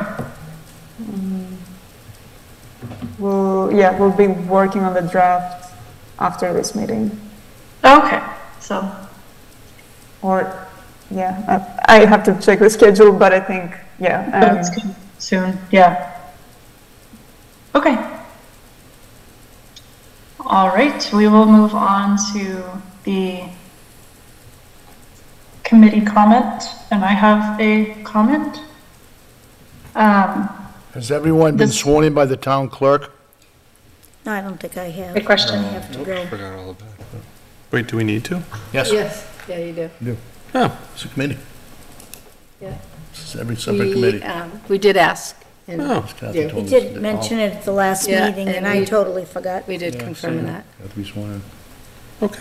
I have a Good to know. comment. I'm Thank you. sorry, but since we planned this meeting, Pete and I found out that the senior awards night is that same night at the same town. So we will not be able to be there because we are presenting a scholarship that Yeah. we are giving that night, so we won't be there at the May 30th event. So I'm sorry, that came up just last week, we found out, so we won't be there. But I asked at our COA meeting, and we will have a representative from the Council on Aging at the meeting, so I apologize, but we can't be there. So for the next meeting, hopefully everybody will get a chance to read all those voluminous minutes. They're pretty long, there's a lot of them, but if you can get to them, that would be great, so that we can start the approval process and be absolutely in line with where we should be, and maybe we can get a clerk and get some work off Josie's back. So that's my committee comment. Now, whoever is doing these minutes is doing them as transcriptions rather than minutes. That's what they do. That's what they do. Oh, well, Yeah. they don't need to be. It's either that, or we end up like many of the other town committees and become like a year and a half behind on minutes. Hey, Because- we're only like 6 months behind right Maybe now. we get a clerk. That is the clerk. That is the So minutes. we're supposed to have a clerk on this Our committee. is supposed to. Right. Our own Takes clerk the on minutes. Our own clerk on the committee might be willing to do minutes. Every other committee I'm on. I'm not looking at you. Not me. All right. Just a We thought. can add that as an agenda item for the next Yep. meeting, is to get a volunteer for a clerk. And I will nominate whoever's not here. Ooh, that'll get people here. Exactly. Look who left. Yeah. Karen. Karen. My concern is that Jane gets those minutes to me within 2 days. Yeah. And I just don't want to, I understand that a transcription is not needed, but it is something. And I just want that to be understood. So why don't we want to continue doing that? Just curious. Why don't we want the transcription? Yeah, it's unnecessary, but at least no one has to do it. It's really dense, and it doesn't hit kind of the main points, so anyone who wants to read through to find out what happened during the meeting, it's usually, the minutes are kind of more synopses of what happened, and then obviously there are very specific portions of it when needed. But that way you're not getting kind of the droning on of people. They're supposed to be read, brought up to the committee goes through it and makes any corrections. And the other 3 committees I'm on do that regularly, and there's always corrections every single time. People missing or not missing, something was misstated, typos. Yeah. And I think if you're gonna try to do accurate reportings of a meeting, that we all have to have a say in it. And it should be, I would think, somebody who's here. Yeah. That's right. So it's just a thought. Yeah, unless we have an admin, it's historically the clerk. Which I don't think we were given an admin. So just a thought for next time, but I'm trying to wade through these because there are a lot of them and they're very long, so. The only comment that I would have, it kind of gets to what Deb was just saying about the 30th. I was wondering if it makes sense, I don't know if we have another meeting planned after this one, but I wonder if we do it kind of similar to how we did the last one, but instead of splitting it up at 2 different times on the same day, to split it up as to 2 different times on 2 very different days. Have a 6 PM during the week, and then the people that have sports or other activities can't go, they go to the 2 PM on Sunday or whatever it may be. And that way you have a chance to actually hit more people. Because I can guarantee you there's a lot of people that are not available at 6 PM on Thursday. Do you have another suggested time and date? I mean, I would stay away from Saturdays, because especially during the springtime. Spring is hard. Right, Sundays maybe, I would stay away from the morning, because religious people are going to be out, but it's going too late, then you risk people grocery, it's tough. I don't know. I would say after lunch on a Sunday. That just happens to be when my family doesn't have much to do. And but- pray for rain. Right. Right, and pray for rain, because people might be going outside. Right.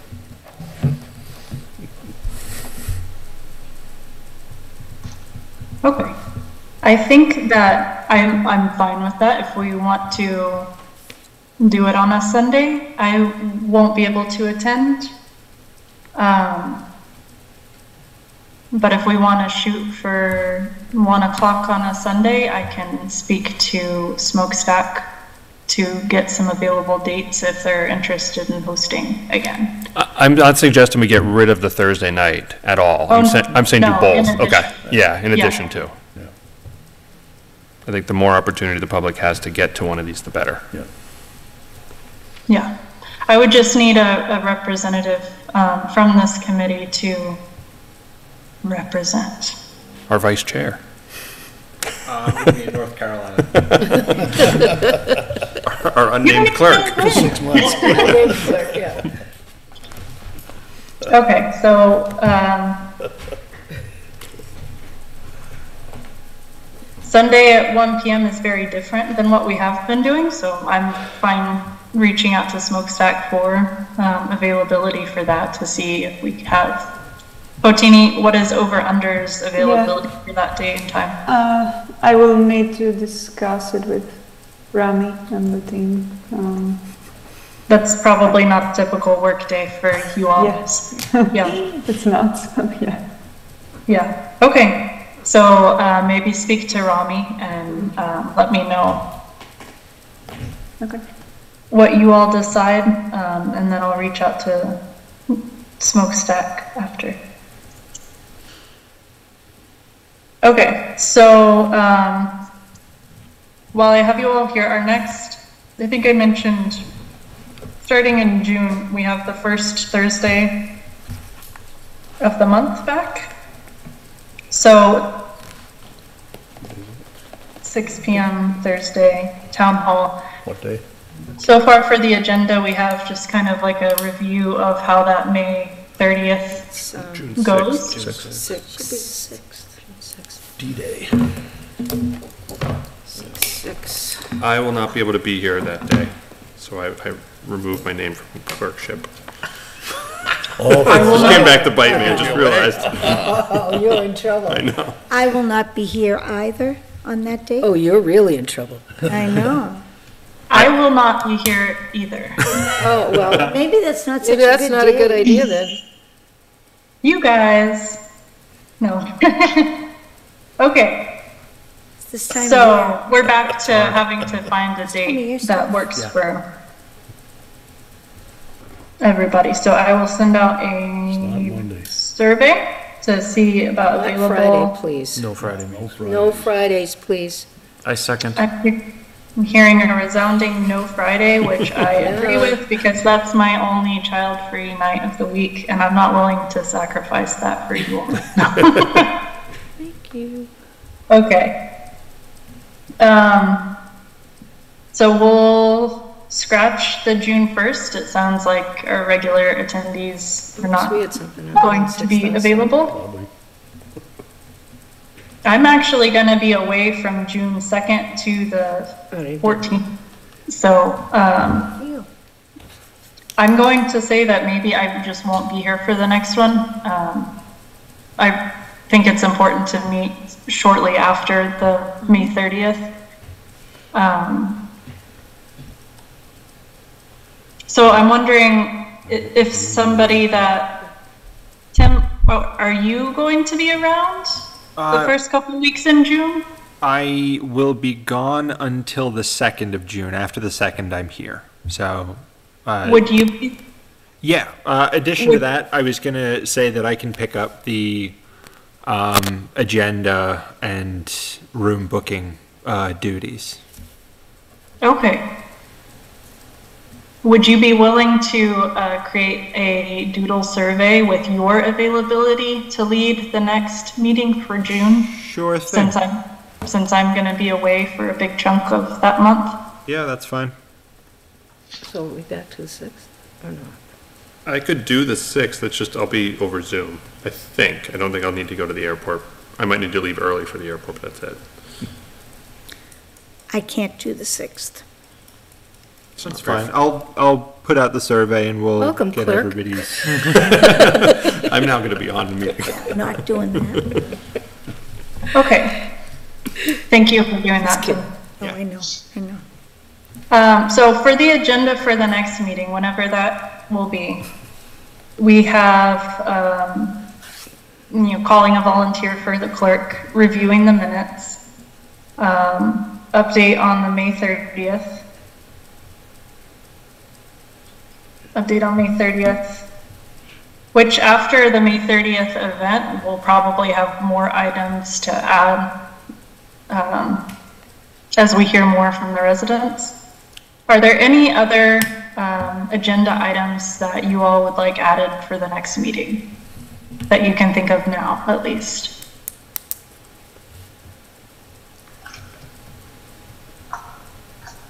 Okay. And I had, as my committee comment, I had sent an email out to everybody saying that my schedule is starting to become pretty dense. And Tim, thank you for picking up the agenda. That's helpful. And, oh, that was my dog. Sorry. And the room booking, I really appreciate that. Spring and summer is when our family makes all of our money because we're in the construction industry. So we work extremely hard, and I honestly have very little energy or time left at the end of the day, which is when I would typically do these things. So with that information, I do want you guys to, I want this committee to be efficient and to have energy and a lot of motivation. I like what we've done so far. I just want the energy to continue, and I don't want to be a hindrance to that with my lack of scheduling. So I'm not sure what the procedure is with this, if we need to do re-elections, if that's necessary, or what you all think. And I hope you know there's nothing that you can say that will hurt my feelings at all. I want, more than I want to lead and be chair of this committee, I do realize that I volunteered for it at like the very beginning and before any of you knew how I led. So I want you all to have the opportunity to choose and actually choose. Does that make sense? I mean, you could technically just assign an interim chair for the time being while you're out, sort of, you remain as chair that way. It's just you kind of give the duties off while you're unavailable. I would agree, that would probably be the best thing.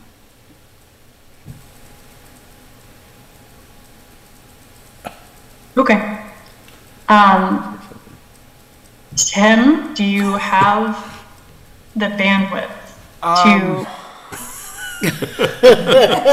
Not really. I'm also Okay. chairing the stormwater task force. Okay. We're all cheering. We're all chairs. We're all chairs. Everybody's a chair. A 7-person interim. So maybe, Rotate. maybe I will just reach out individually to see what responsibilities people are interested in and what they have the bandwidth for. Because I don't want to take this responsibility and just put it on somebody else if they don't have the full bandwidth to take it over. So I'm also willing for one-on-one conversations about that too, that we can discuss at a later time. But I just want to be transparent about where a lot of my energy is going to be going in the spring and summer. Does anybody have any comments? I do have a comment about some of the people, if you go down and look and see who's assigned to this committee, and some people have, I think, never been here, or maybe only possibly once or twice. We might want to follow up and see if they would like to have their committee represented by maybe another person that might be more willing to be involved. Especially where sometimes there's been some quorum issues. So that might be something that Tim or you might want to investigate. And I don't know if these minutes say, yes, they do. They say the roll call of attendees, so you can look down and see who's actually participated versus who it says is on this committee. I'm not going to point fingers at anybody, but I think that there are some people that are assigned to this committee that actually haven't been here. So I think those committees should all be represented, but I don't think they are being. So it might behoove us to figure out how to get them represented. To my understanding, anyone on a committee who has 3 consecutive unexcused absences is suspended from that committee. It's the way it's been for 25 years that I've been on. So they obviously don't want to be here. Is that a policy? I've never heard that. Never heard of that either. Not enough. I'm not old enough. Well, I'm pretty old. He was there in 1910 for the meeting, so he knows. 1910, no, I can't go 1900. So that is a fact, Pete? I can check that through bylaws. You can suspend them. You do not have to. Well, then also, that kind of gets iffy because if a lot of us are not technically sworn in, you can't really. Well, this is true. How many of us have actually been sworn in? Not me. Not for this. Pete, me, and I think Kim. That's it. Yeah. So, yeah. Can I be sworn in virtually? Because I'm not going to be there when they are for the next, until fall. You have to like sign something. Yeah, so get sworn in. Yeah. So the select board in partnership with the town manager, they're actually like putting together a committee and board member packet that has all that information in it. Well, you got a lot of chair people up here that you can ask. Yeah. Okay, everybody that hasn't been sworn in, meet me at Town Hall on Wednesday, and then we'll go get burgers afterwards. What burgers? Then get sworn in. I already did. Then you're fine. But I want burgers. Okay. All right, so we'll put, how about this? As incentive, we'll put an agenda item update on swearing in. That way. Right. We have some accountability. And then we will provide an update as well on the absent committee members. Do we have any other committee comments? Make a motion to adjourn? Second, third. Fifth. All in favor? Infinity. All right, let's take a roll call. Josie Gilchrist, aye. Tim Willismer, aye. Carol Ashambo, aye. Gerald Reed, aye. Debbie Lincoln, aye. Pete Lincoln, aye. Evan Waters, emphatic aye. Dick Mayu, aye. Kim Duffy, aye. How'd it go, Dick? Is that everybody? Thank you very much. Thank you, Josie. Bye, everybody. Thank you. Thank you. Bye.